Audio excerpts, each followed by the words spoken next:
welcome. Today we will discuss about the capacitance of parallel plate capacitor. Parallel plate capacitor जो हमने पढ़ा था कि capacitor is a device that is used to store the charge.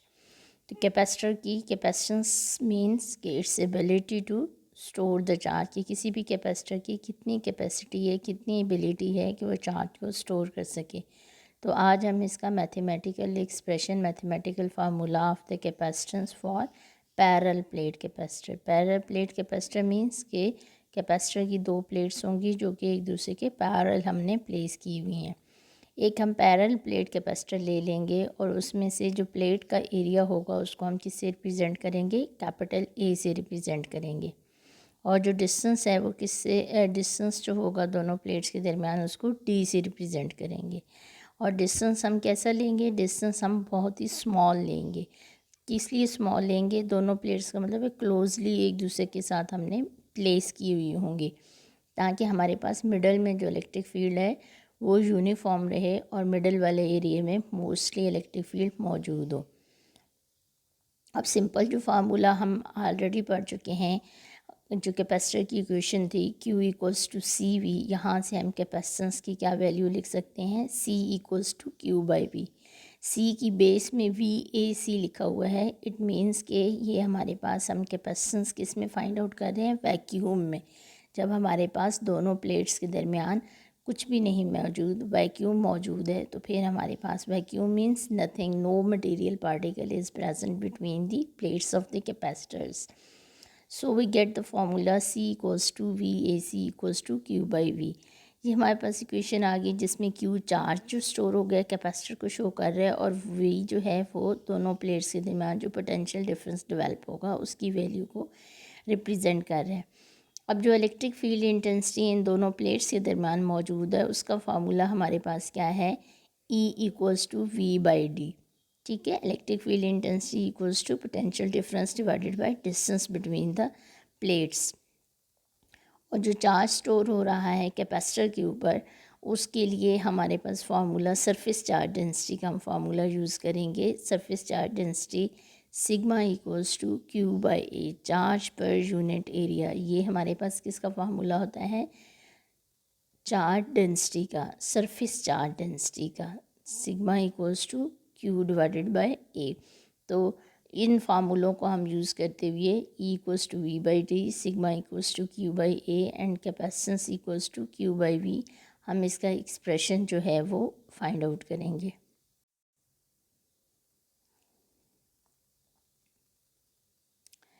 अच्छा जी, अब हमारे पास जो है वो फार्मूला होता है E का. हम ऑलरेडी गॉसेस लॉ में अपोजिटली चार्ज के लिए हम E का फार्मूला क्या पढ़ चुके हैं, E equals to sigma divided by epsilon naught. कि जो इलेक्ट्रिक फील्ड इंटेंसिटी होती है फॉर द पैरेलल प्लेट, दो पैरेलल प्लेट हम एक दूसरे के सामने रखें तो इलेक्ट्रिक फील्ड इंटेंसिटी किसके इक्विवेलेंट होती है, E equals to sigma divided by epsilon not.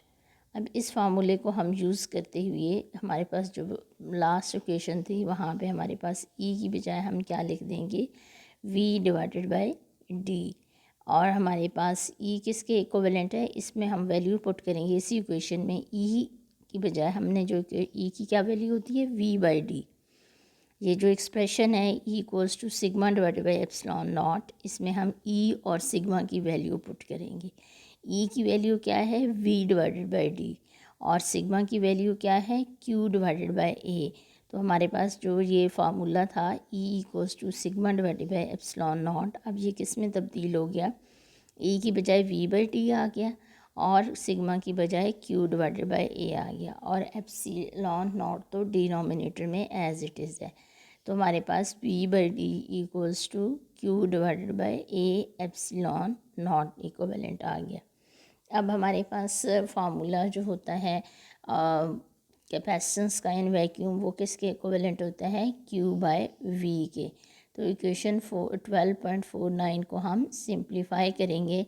यहाँ पे हम Q और V बाई ए की वैल्यू पुट करेंगे. V को हम राइट साइड पे ले जाएंगे तो V हमारे पास क्या आ जाएगा, Q बाई V बन जाएगा.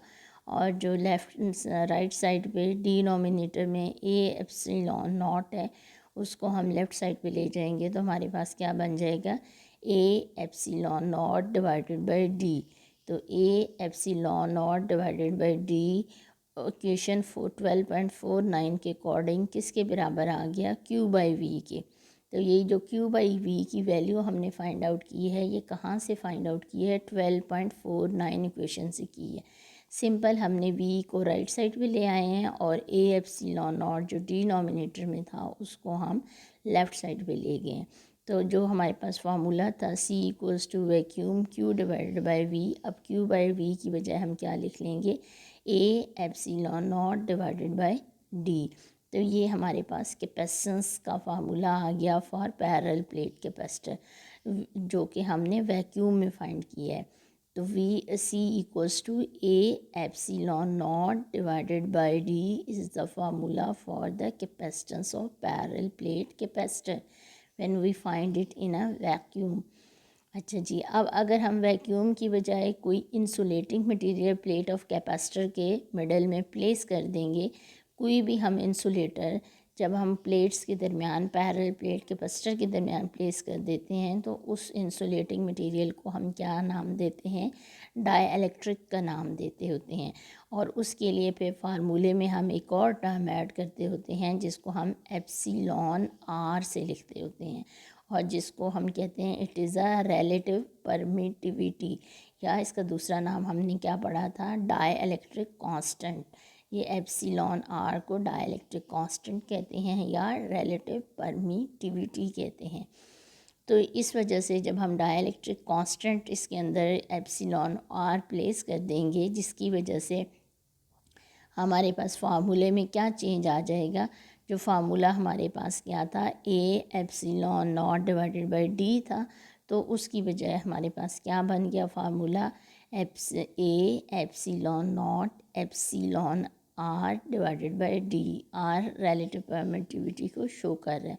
तो जो हमारे पास सिंपल वैक्यूम का फार्मूला था उसमें हमने राइट साइड पे एक और टर्म ऐड कर ली जो कि हमारे पास एप्सिलॉन आर के इक्विवेलेंट है। अगर हम अब एप्सिलॉन आर की वैल्यू फाइंड आउट करना चाहें तो वो क्या करेंगे, दोनों इक्वेशन को डिवाइड कर देंगे, तो हमारे पास एप्सिलॉन आर की वैल्यू आ जाएगी